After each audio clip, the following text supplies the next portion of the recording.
అసెంబ్లీగా headlines కు స్వాగతం. లో 25,000 ఎకరాల అక్రమ రిజిస్ట్రేషన్లు.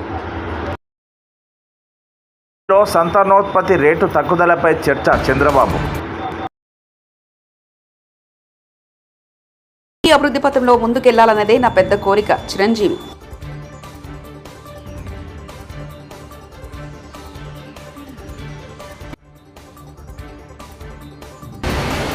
సిపికి పిఠాపురం దొరబాబు రాజీనామా. నియోజకవర్గ అభివృద్ధి కోసమేనని మునిగిన రామాలయ ప్రాంతం. హత్య కుట్రలో పాక్ జాతీయ అరెస్ట్. బ్యారేజ్ వద్ద ప్రజలతో చంద్రబాబు సెల్ఫీ. అండగా నిలిచిన సునీత. అక్రమాస్తుల కేసు విచారణ వాయిదా. కొత్త ప్రధానిగా మహమ్మద్ యూనస్.